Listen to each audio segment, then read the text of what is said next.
right here, right now.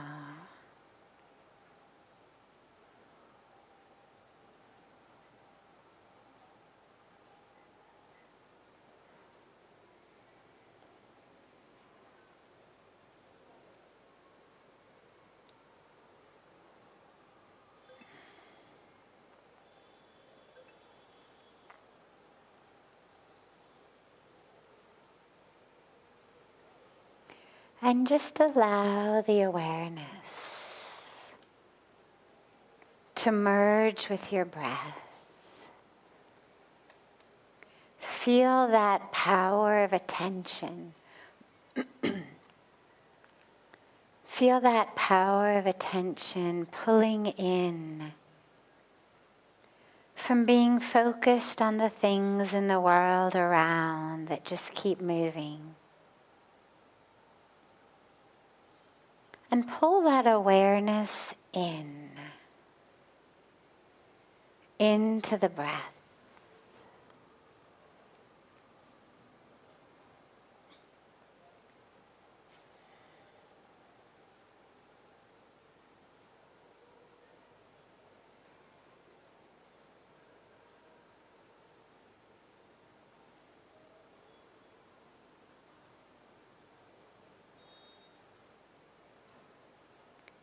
And allow that awareness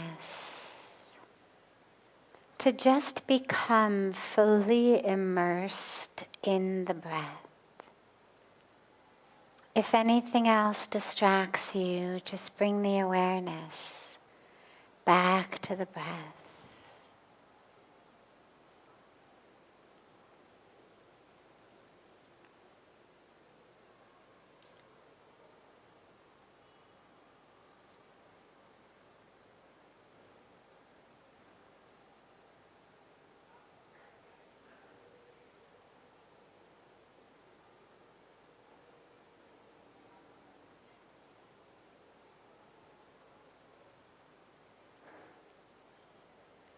Don't try to change the breath or manipulate it. Don't label it. Good breath, bad breath. Just simply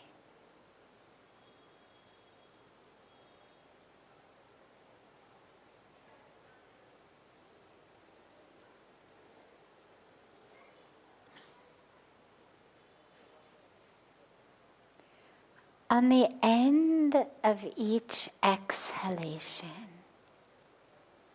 after you exhale and before you inhale again, just for a moment allow yourself to rest in that spaciousness. On the exhalations, we drop very deeply into the core of ourself, into the depth of ourself. And before we inhale straight again, just take a brief moment after each exhalation, at the end of the exhalation, and just allow yourself to be in that spaciousness.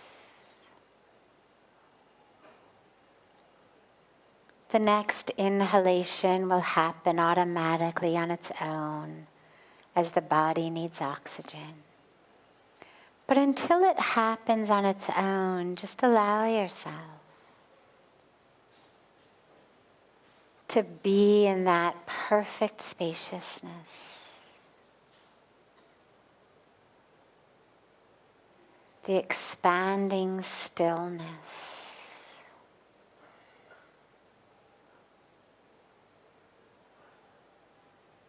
The perfect wholeness of being.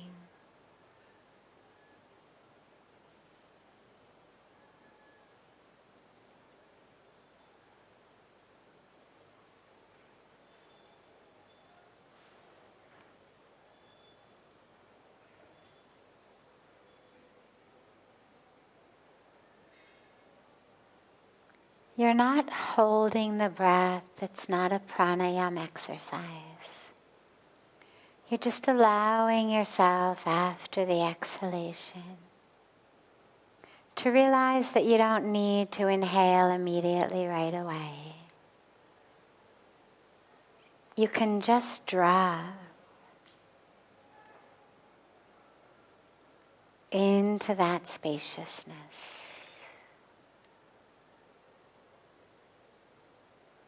Into that stillness. Into the melting and merging with all of existence.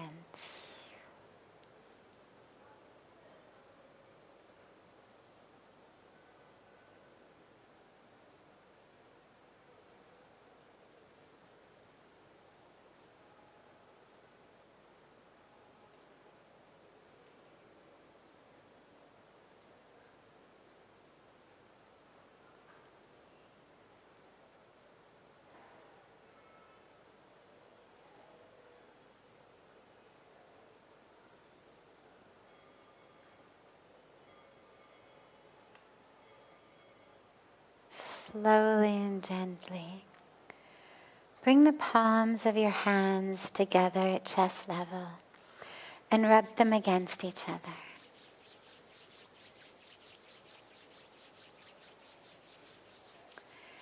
And press the palms of your hands into your closed eyes.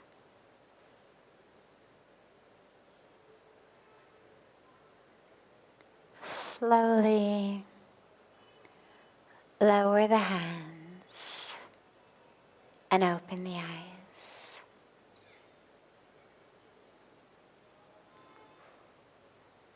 Welcome. Welcome to Satsang. So beautiful as always to be with you all. So starting with our first question that comes from our audience that connects online from across the world. And then we'll open it up to any question that anyone here has.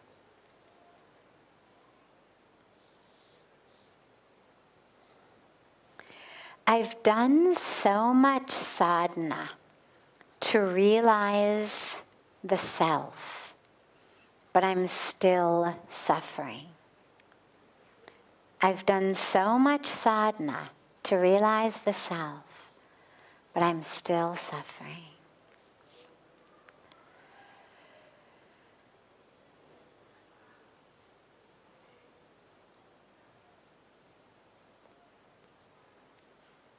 So here's the thing about sadhana. Here's the thing about meditation, about yoga, about mantra chanting, about all of that which we do in sadhana. If we grew up with parents who were, they didn't have to be necessarily fully enlightened, both of them, but if they were really deep on a spiritual path, if they were really aware, grounded, anchored, awakened on a spiritual level, and they were really clear in their own minds, in their own hearts, in their own lives, not to project any of their stuff onto us. And if we grew up in a relatively spiritually healthy community and world where we weren't judged based on how much we weighed or the color of our skin or what kind of grades we got in school, if we were raised in a world in which we were valued and seen just for who we are, if you come from that type of background, in most cases, sadhana could be enough. If on top of that you never had any kind of trauma or great challenge or early childhood loss or struggle, or sadhana could be enough. Meditation could be enough. But if that's not the family of origin you came from, if that's not the community you came from, if you came from a situation in which your parents were somewhat less enlightened, very well-intentioned, beautiful hearts, meaning well, but still struggling with their own stuff, young, confused, in the midst of their own self-discovery. If you ever were made to feel by a parent, a teacher, your culture, your community, that you were somehow better or worse based on what you looked like, based on what your grades were, that there was something you had to conform to in order to be worthy of love and approval. And certainly if you ever had any kind of childhood trauma, challenge, absentee of love, of connection, of support, sadly, sadhana's in most cases not enough. That's where we also need some kind of psychological work as well. The two of them actually go together very well. Psychological work in and of itself is not enough. It's very good at taking us into our darkness. It shows us, oh yeah, that's why I feel like this. Oh yeah, now I remember the first time that I ever felt like I would be more worthy if I just looked like that. Or more worthy if I were smarter, or more worthy if I were different. Psychology takes us into that. Oh yeah, now I remember how I felt when my mom did this or my dad did that. Psychology shows us that. And it's very powerful, it's wonderful when we have no idea why we're struggling the way we are. And it helps us in many ways kind of come to an awareness of, a deep awareness of why we are the way we are, how we were programmed the way we've been programmed, why we have false self-perceptions the way we have false self-perceptions. But it doesn't know how to get us from the darkness back to the light. And I remember before I had found spirituality, or rather before spirituality had found me, when I was a psychology PhD student. I had graduated undergrad in psychology, was doing my PhD, but I was also on the receiving end of a lot of psychology on a personal level. So I was on the academic side, the giving side, the administering of it to other people's side, and on the receiving side. And I remember saying, you know, I could write a book about why I feel the way I do, why I struggle the way I do. But that doesn't make me stop struggling. I could tell you every little tiny bit of why I have the fears I have, why I have the neuroses I have, why I have the issues I have. But that doesn't make them go away. It just makes me an expert on them. And I remember saying this, like, you've taken us into the darkness. I get it. I've seen it. I know it. I could give you a lecture on it. I could write you a book on it. Now, is anybody able to get me out of it? And psychology doesn't really know what to do with that. There are some cases in which insight itself is enough. You have insight and boom, like, you're better. But there's a lot of cases where insight itself is not enough. And this is where spirituality picks up what psychology can't do. And it's actually spirituality that brings us out of the darkness into the light, showing us, okay, you've seen that, but that isn't actually who you are. Who you are is this. Let us give you an experience of actually who you are. through meditation, through prayer, through chanting, through service, through bhakti. But if you only do the meditation or the sadhana, and you've actually got some stuff to work out, some neuroses issues, some fears, some identity issues, some anything that we took in when we were young, it's unlikely, not impossible, not unheard of, but it's unlikely that you can meditate them away. And this is where embarking on a psychological path along with spiritual path is so beautiful. And it's where those who are experts in that, there's a beautiful teacher named Jack Kornfield, who's a very renowned Buddhist meditation teacher and also just a brilliant, brilliant teacher and author on kind of where spirituality and psychology intersect. And he always says, if you think you're enlightened, go and spend 2 weeks with your parents. It's going to show you. It's not just about humbling you.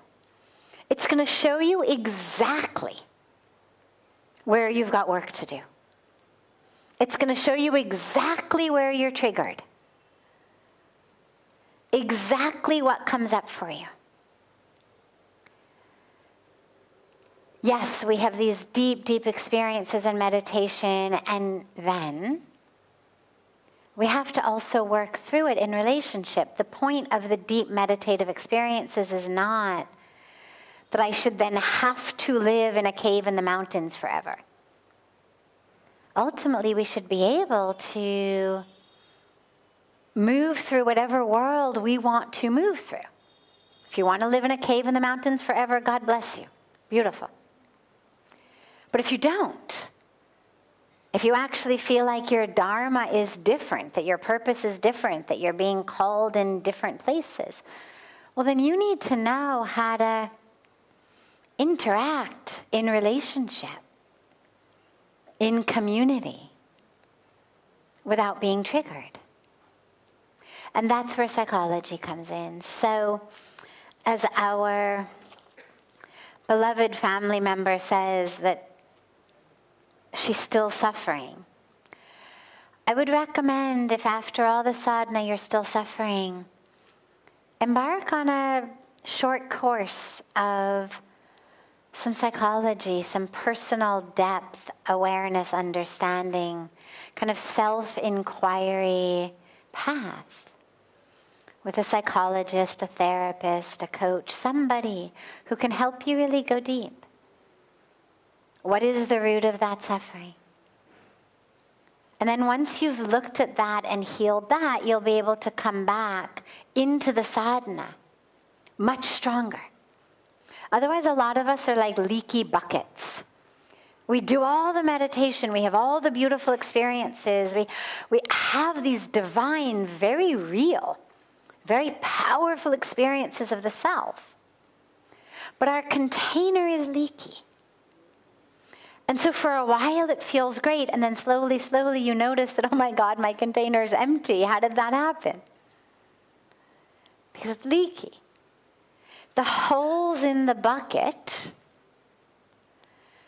are the holes of our personal psychological stuff. And that's why if we want to be really full and whole and healthy on every level, we work both ways. Because there's no point having a perfect bucket if there's nothing that's filling it. So the psychology by itself is going to fix your bucket, but then what? Then all you've got is an empty bucket. The spirituality is that which flows in and fills it. But you want to make sure those holes are filled up. So I'm always a very strong proponent of both of them together. And we shouldn't feel like failures on any level if you can't meditate away your problems. Because that's not what meditation is for. Meditation is for recognizing the soul And on the level of the soul, there are no problems. So you're essentially asking something of meditation that is not what it is for. Meditation is that which shows us the part of us, the truth of us, the aspect of us,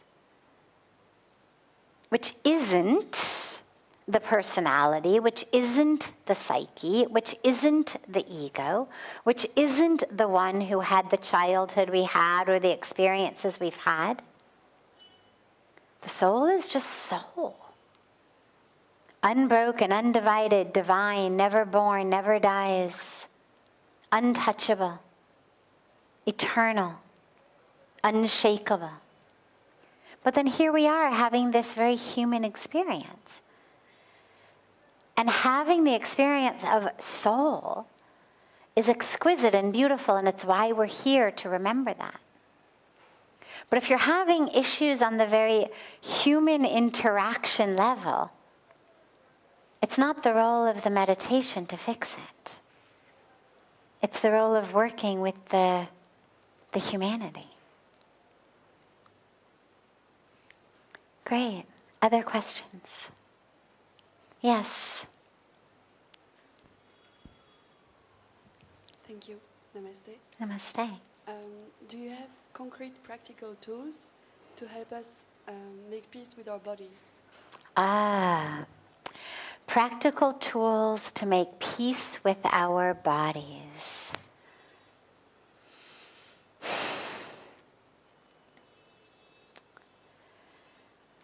The very first thing is we have to stop the war. Before you can really work for the peace, you've got to actually stop the fighting. The fighting, the struggle that so many of us have with our bodies, their sizes, their shapes, comes from one of two places. Either it comes, and they intersect as well, but place number one is just marketing. Advertisements that show people who look a certain way and therefore make us feel like we should look a certain way. I remember, I'm old enough to remember when airbrushing came in, then Photoshop came in. Now God knows what kind of filters and things are being used online so that people don't actually look like they look. But we're being told this is what beauty is.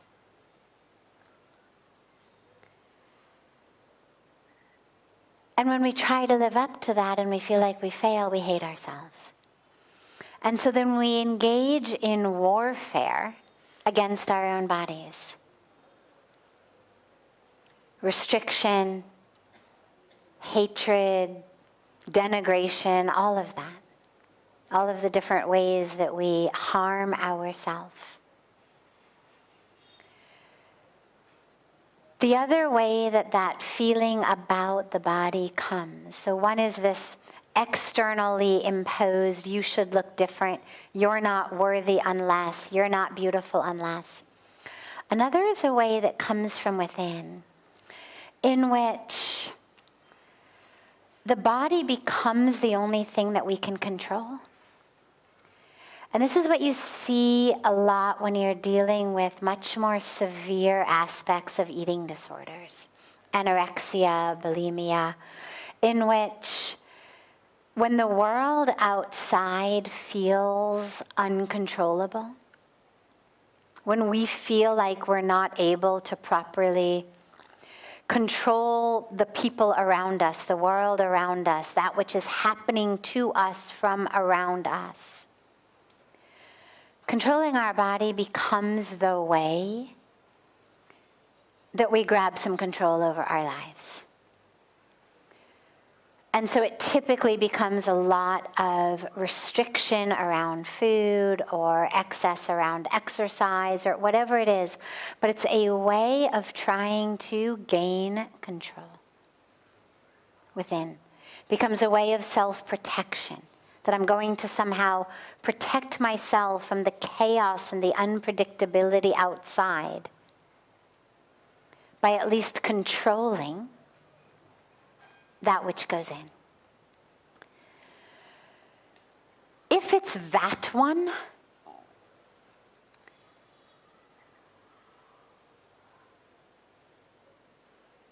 typically a lot of really deep and powerful psychological work to heal that sense of being so out of control in our lives is really important. To heal that sense that we feel like there isn't something else we can hold on to. And there's a whole bunch of other, that's not the only one, there's a whole bunch of other very, very deep psychological reasons for the severe eating disorders.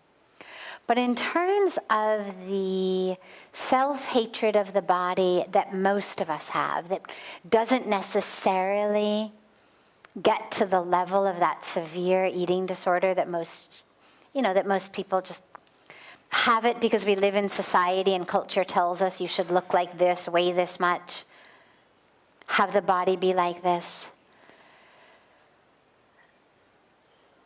The best first step is to literally just refuse to see, to whatever extent possible, that type of marketing, that type of advertising, to stop following those pages, to stop clicking on things, to stop reading those magazines, to stop filling your consciousness with those images. So we stop at least the metaphoric missiles that are coming in and telling us with every page that we turn in the magazine, you're ugly, you're not good enough, you're not this. But then we turn to the level of really making peace with the body itself. The body's a temple. In Hindi we say, Sharir ek mandir hai. It's literally a temple.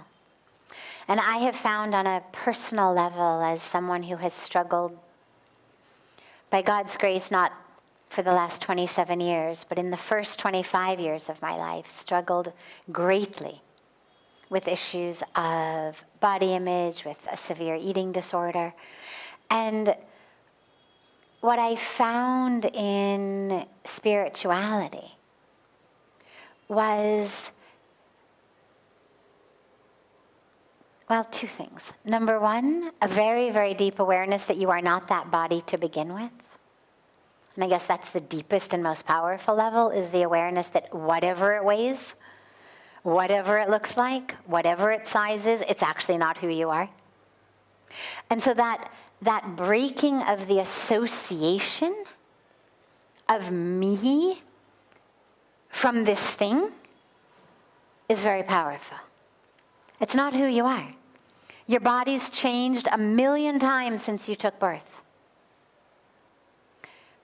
But that sense of I stays constant. Gain 20 pounds, lose 20 pounds, it's still I. Even get an arm amputated, get a leg amputated, it's still I. Tragically, become a quadriplegic, lose the use of all your limbs. It's still I. There's nothing that we can do to the body to change an internal experience of I, which makes us know we're not the body. We're not the body.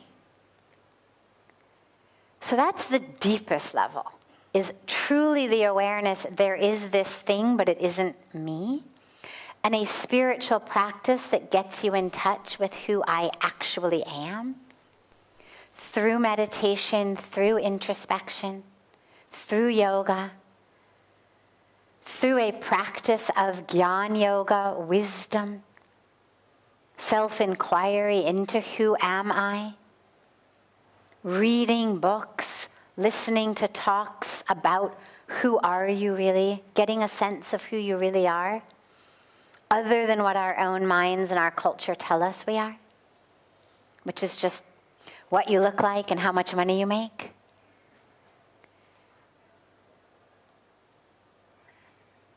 A practice of bhakti yoga, a path of devotion.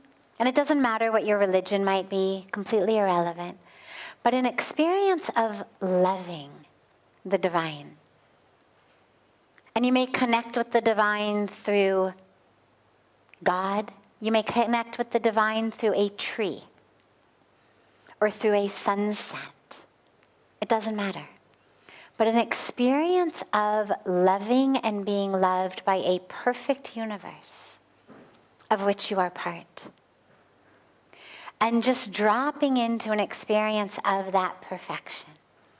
So that's kind of the deepest level. But on a day-to-day level, in terms of day-to-day tools, a gratitude practice for the body.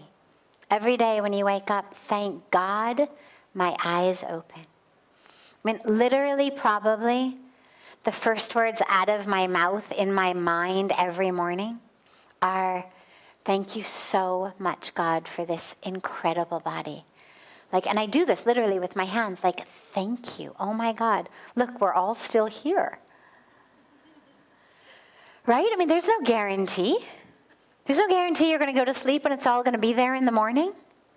But look at this. Oh my God, we went to sleep and we're still here. Everything's here. Nothing hurts. Haven't lost sensation anywhere. Thank you. Thank you for these eyes that are now open. Thank you for these legs that are about to take me into the bathroom. Thank you for this beautiful digestion that has digested my dinner so I can now have breakfast. Thank you for these lungs that kept breathing all night even though I totally lost my awareness of it.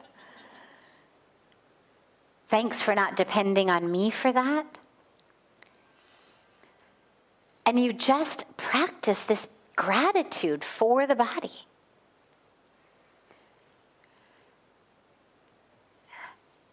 With your hands, literally. It's not about what does it look like in the mirror. It's about, oh my God, this incredible, incredible thing.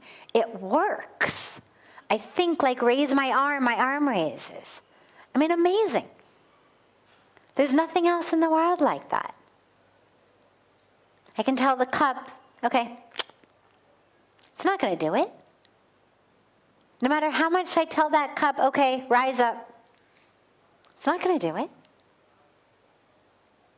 I can say to you, rise up. But until and unless you actually want to do what I'm saying, I can't make you rise up. Can't make you stand. But I say to my arm, rise up. I mean, look at how that works. I mean, it's really so great. And you start to just see the body with brand new eyes. Brand new eyes, wow, look at how this thing works.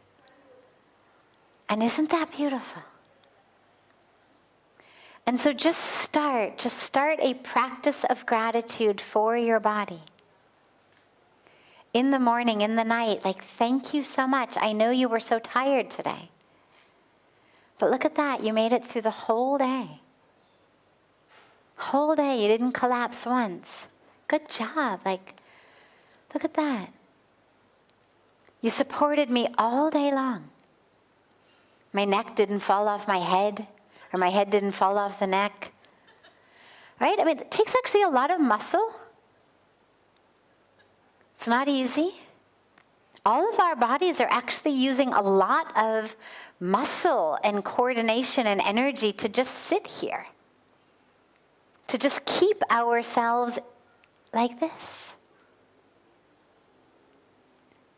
So just at the end of the day, thank it. Thank you so much for helping me get through this day. And when there are times that it's tired or whatever, I find myself just literally hey, it's all right. It's almost bedtime. There are many, many evenings I'll have something else going on in the night and half the body's oh, really? Can't I just go to bed? And I'll find myself going, it's all right. It's all right. It's almost bedtime. Almost bedtime. Almost bedtime. Just develop this relationship with your body as this divine entirety that works so beautifully, that has nothing to do with what it looks like. It has nothing to do with the shape or the size or the width or the height. But it's this miraculous creation. Everything else in nature we're able to look at and appreciate different sizes. Like the tree is exquisite. All right, this one's a little wider than that one, and so what? I mean, would you ever say, oh, I like that tree more because it's a little bit wider, that one's a little less wide, I like it less, or vice versa? That one's a little taller, I like it more, it's better. We'd never say that. We look at it and we understand the perfection and the exquisiteness of the creation. You'd never look at a flower and say, that petal's a little too fat. And who could even imagine? Boy, that orange is too round. The orange should look more like a banana, right? I mean, could you imagine? I only like bananas because they're thin. I don't like oranges because they're round and fat. It would be insanity. We're able to look at and appreciate and love and savor all of the beautiful diversity in nature. Never expecting it to change shape or wishing it would change shape. And so just try to change the way you view this body from some reflection of my worth on planet Earth to this extraordinary, incredible, uncreatable. The best scientists in the world, they can put you on Mars, they can put you on the moon, they can do anything to you. They cannot create a human body. They can't create a mosquito, forget a human body. We are yet to be able to manufacture a living mosquito in a lab. After all these years, all of these advances, we have ChatGPT that can do everything for us. Space shuttles that can go everywhere. But we cannot create life. So start to just see this body as a reflection of that exquisite and amazing and extraordinary gift you have been given as a vehicle. Yeah, some vehicles look different. Look at the cars on the freeway, they're all different. But at the end of the day, what matters is, does your car get you where you need to go? Is it actually working?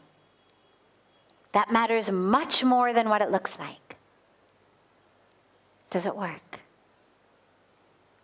And so just marvel at the exquisiteness with which this body works. Yes. Other questions? Yeah. Namaste Mataji. You told me us that body is a temple. I'm so sorry, I cannot hear you. You told that body is a temple. Then who is the Lord? We've learned that body is a temple. What is? Then who is the Lord inside? Where is God? Beautiful. So if the body is a temple, then where is God? Where is God not? Where is God not? There's no place God is not. The body is a temple. The divine lives within us. But we also worship the creation. We worship the creation. In all of our sacred pujas, our rites, our rituals, we offer the 5 elements. Any puja you'll see, there's always fire, there's always water, there's always some symbol of the earth, a flower, rice. There's air and there's ether, so we do wind, we have incense. We offer those elements to remind us that they are divine, right? Jal Devta, Agni Dev. God is even in the water, as the water. It's all about our eyes and our ability to see. In our physical bodies, it's usually a lot easier to experience the divine in our hearts than in our elbows. We're able to feel that presence a lot more in our hearts. But God is everywhere. There's actually nothing but God. The core of Advaita Vedanta, this beautiful school of philosophy, is there's literally nothing but God. Now, it's not the only school of philosophy, and there's traditions that are what we call the dualist traditions, the traditions of bhakti, in which we worship the divine as separate from us, so that we can have the pleasure and the joy of actually loving God. Because it's very hard to love an infinite reality that is who you are as well. It's a lot easier to sing and to pray and to love the divine if we can conceive of and picture and worship the divine as somehow separate from us. But even the most devoted devotees, the most devoted bhakts, on some level they know, I'm one with God. Their ecstasy is only possible in the experience of that oneness. You don't attain that level of ecstasy in separation from God. You only attain it in oneness with God. So God is everywhere. In us, as us, easiest to feel in our hearts, but otherwise everywhere. God is all around us. God is everything. But we say the body is a temple to remind us that God lives within us. It's not the only temple. It's not that God doesn't live somewhere else.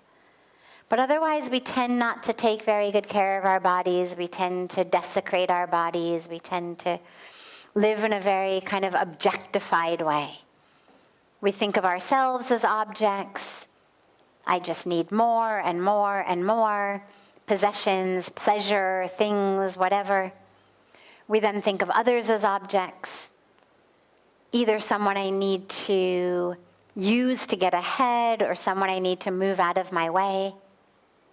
And so we say, Sharirdak Mandirde, to remind us, hey, you're not an object. You're a temple. The divine lives in you.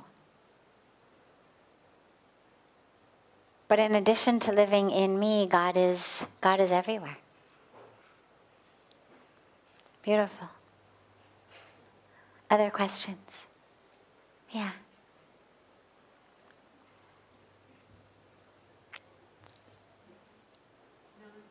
Namaste. So my question is that when you leave your native country and you migrate to a different continent with your loved one to support his decision, but at the same time you feel that you left your identity in your native, you are struggling to find your work, you are struggling with fear, what will happen next. So how do you survive with that change? So, when you move across countries and continents for your loved one, and you leave behind everything you know, everyone you know, and now you're struggling to find that identity in the midst of fear of what's going to happen.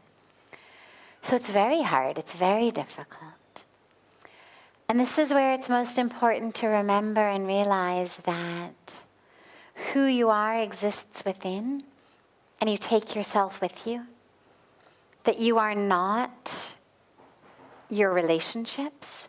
So back in your country of origin, in your city of origin, you had so many relationships, friends and family members and extended family members and neighbors and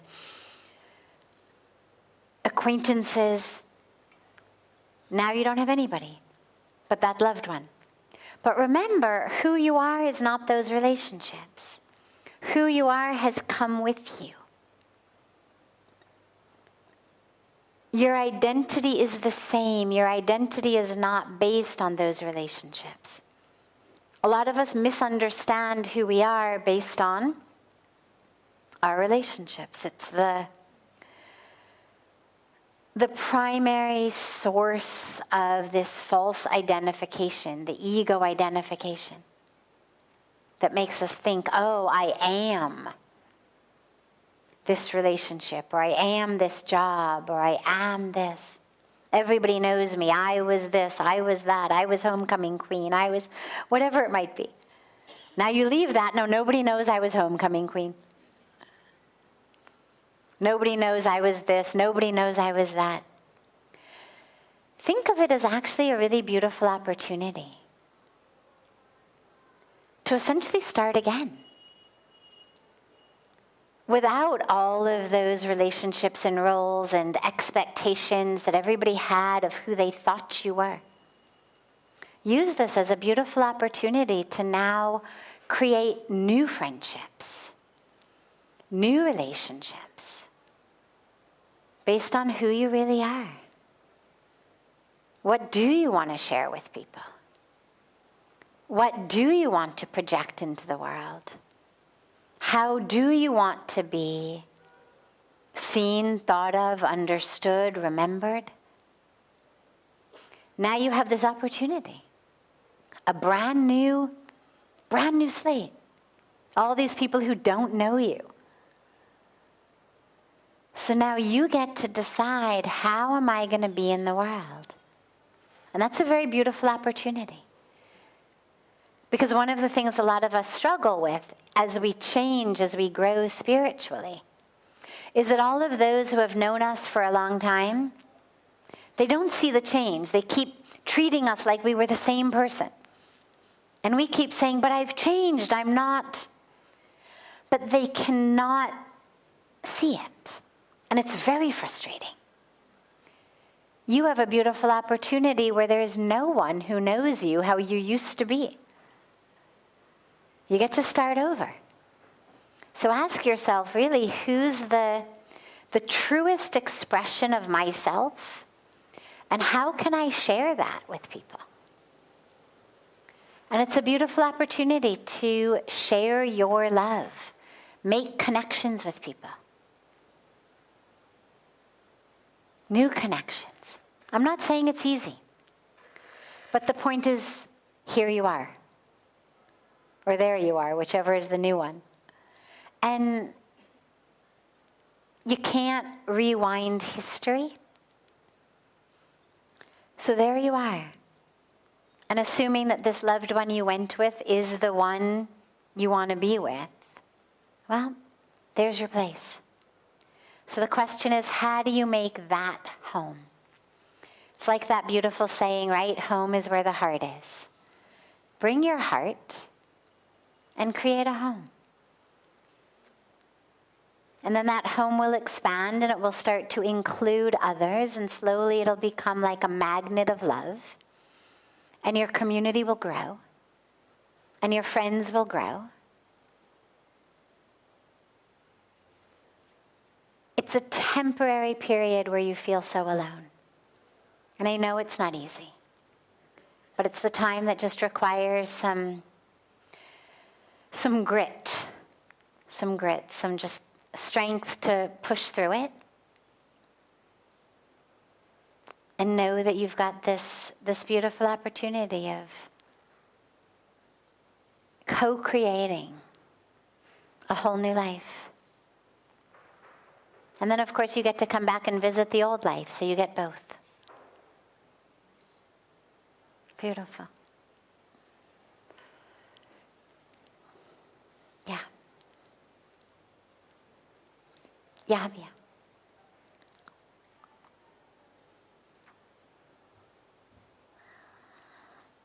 Sadhviji. My question is, how can the barrier in the mentality, if someone is struggling since a long time and you are putting your efforts to get it removed permanently from your life, and then you can form a new formation in the life to live happy.